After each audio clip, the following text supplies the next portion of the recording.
Almost every religion on the planet features the belief in some sort of underworld or hell, no matter what they call it, and it is a place where the souls of those who have passed are banished to in order to pay the price or to be given some kind of punishment. There are places all over the world that people believe are the entrances to the underworld, and in some cases, those places also hold the key to paradise. From a pit that's been on fire for over 50 years, to a cave with a crystal skeleton, all the way to a city of ghosts who need to pass 3 trials in order to make it to the afterlife. On today's most amazing top 10 list, we are going to be looking at the top 10 mysterious doors to hell found on Earth. But before we get into our list today, guys, we have a special guest here. Your favorite Your favorite Joss Bedard has her own channel called Sassy, and if you haven't subscribed yet, what the heck are you doing? Head over there, check it out, get a little attitude, and hang out with Joss for a little bit. You won't regret it. Just a little bit though. Just hang out for a little bit. Well, not too long. Like, we want you over on Most Amazing, so not too long. Just a little bit. Oh god. Do it though! And this is Olivia Kozlovsky. I'm Olivia. It's a name that's made to be... for entertainment. Yes, what is it? Like, what's your quote? A name made for entertainment. I was like, it's a name made for the screen. I don't know.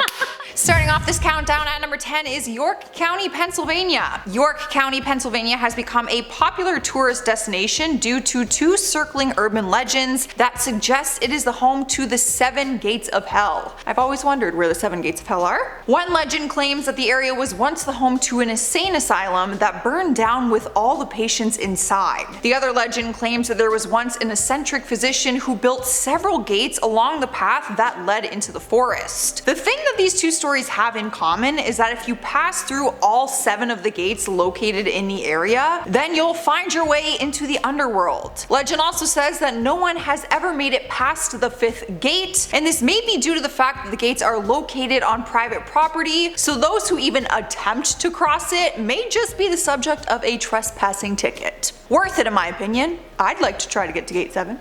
In our number 9 spot today, we have the Actun tunchil muknal cave. I probably said that horribly wrong, so I apologize. This cave sits in the middle of the jungle in Belize and wasn't found until 1989. To even access the cave, you have to swim in and then wade up in the cave river for a kilometer. After this, once you walk another 1.5 kilometers past some huge boulders and many large rooms, one of which is known as the cathedral, you'll make it to the back of the cave where you'll find the skeletons of the ritual sacrifices made by the Maya in order to appease their gods from over 1,000 years ago. The skeletons are plentiful and they range in age, but they mostly all were sacrificed in the same way, which is a little too gruesome for me to say on YouTube. There's one skeleton that stands out in particular, however, and is known as the Crystal Maiden. This skeleton belonged to a boy and is unique in its positioning, as well as the fact that it has 2 crushed vertebrae, which suggests to researchers that this person may have died in a more violent way than the others. This skeleton has been laying in this cave for the last 1,100 years, which is long enough for it to have completely calcified, which gives it a sparkling appearance. The reason for the sacrifices are unknown, but it is believed that it was either to appease the gods of the underworld, or because those who were sacrificed were believed to be witches, so they were intentionally left there, unburied, so that their souls would be trapped. Regardless of whatever secrets this cave is holding, it is believed to be tied to the underworld in some way or another, and I have to agree that the evidence is compelling. Sliding into the number 8 spot is the Masaya volcano. The Masaya volcano is located in Nicaragua and for years has been believed to be the mouth of hell. It is believed that some sort of god or sorceress or demon lives inside the fiery pit of the caldera. Due to the frequent and unpredictable eruptions from the volcano, it became quite feared by those who lived in the area surrounding it, and it became a place of human sacrifice in an attempt to appease whatever higher power was controlling the eruptions. In 1529, a man climbed to the top of the volcano and placed a cross up there as he was hoping it would call on Jesus to help, as well as work to exorcise whatever demon lived within the depths of the magma so as to stop the flowing lava. It was written in 1541 that the continuous volcanic activity must have been due to supernatural causes, and it was called the place from which the condemned are thrown by the demons. Sounds terrifying.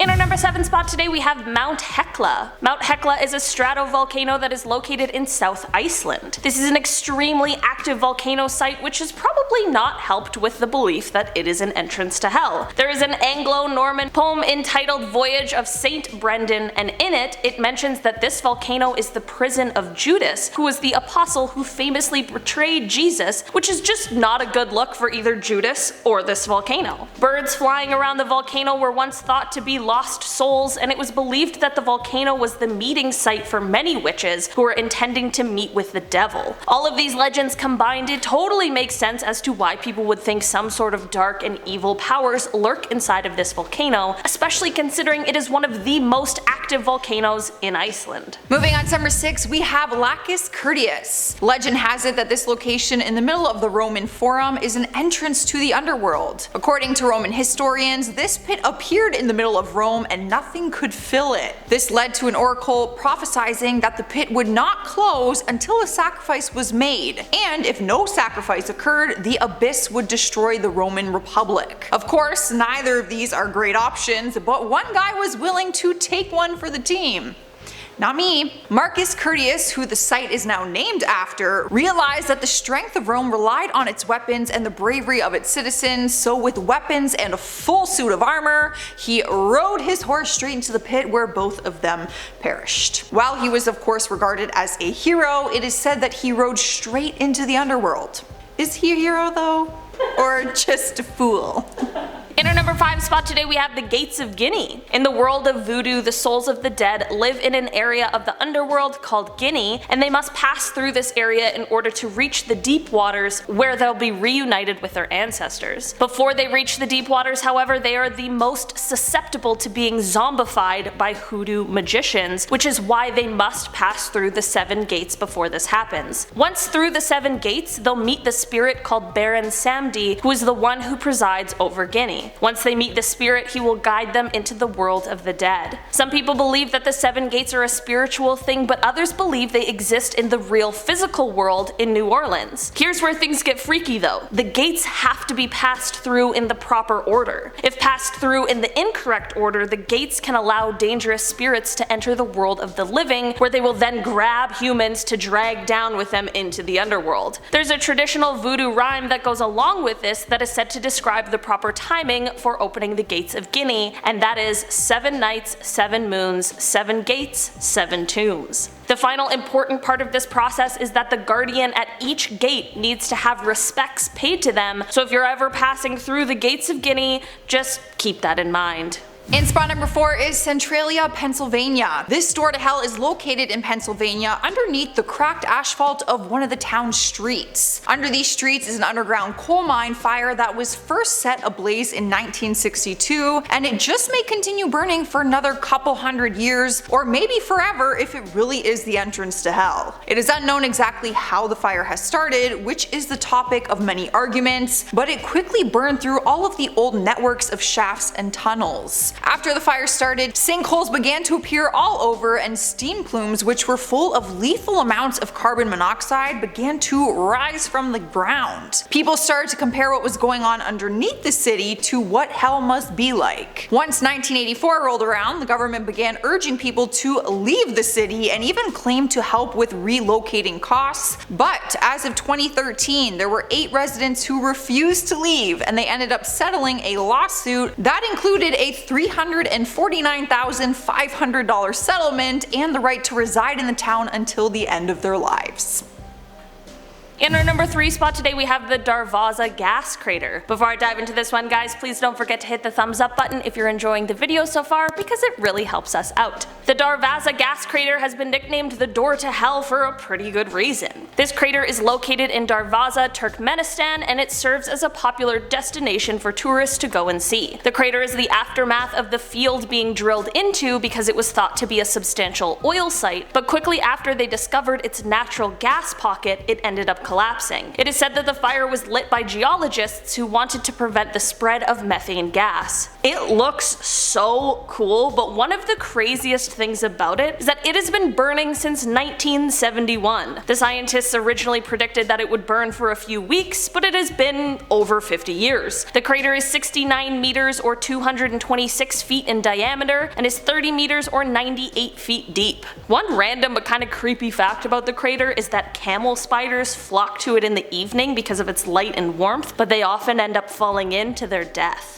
That was dark. Taking over the number 2 spot is Mount Osore, Japan. Mount Osore is the name that relates not to just one single mountain, but an entire mountainous area. The name of it translates to Mount Fear, and this area is known as the entrance to the afterlife because it features all of the geographical elements that are similar to the Japanese Buddhist descriptions of both paradise and hell. Not only is the area home to 8 symbolic mountainous peaks, but also a lake and highly acidic water that only one species of fish can survive in, and none other than a bunch of pits of vipers. Beyond this, however, there is a river that is known as the boundary between earth and hell. This is where all the souls must cross in order to reach the afterlife, and if you were to visit the area, you would find statues and offerings along the banks of the river which are intended to help the past souls find their way on the journey, because it is definitely not good if the souls get lost along the way. Every year from July 22nd to the 24th, those wanting to communicate with the dead will head to the temple located here to speak with spiritual mediums. And in our number 1 spot today we have Fengdu. Fengdu is located in China and is also often referred to as the City of Ghosts. For a long time it has been believed that this is where the dead stop on their way towards the afterlife, and it is here where they must pass 3 tests in order to pass on to their next life. The first test is for the newly departed soul who must cross over the bridge of helplessness, which is meant to judge their virtue. There are demons there who judge whether the soul is good or bad, and the good ones can pass while the bad ones are pushed into the water below. The ones who pass the first test go on to the ghost torturing pass, where they present themselves for judgment in front of Yanluo Wang, who is a Chinese deity who is also ruler of the underworld. If they pass the judgment test, then the third and final trial takes place at the Tianzi Palace, where they will stand on a certain stone on one leg for 3 minutes. This is because it is said that only a good soul can accomplish this, while an evil one will fail and be condemned to hell. Other than being the site for these 3 tests, Fengdu also now has many temples and shrines which hold paintings and sculptures that depict people being tortured for their sins. So all of this really goes to show exactly why people believe why this place just may be the entrance to the underworld.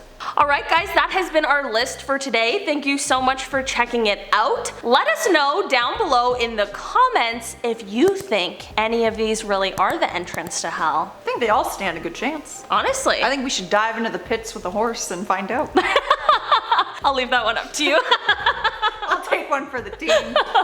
Guys, I've been your host today, Olivia Kozlovsky. And I was Josh Bedard. Don't forget to come say hi to me on Sassy. Yeah, do that! And we'll see you next time. Maybe. Bye. Bye.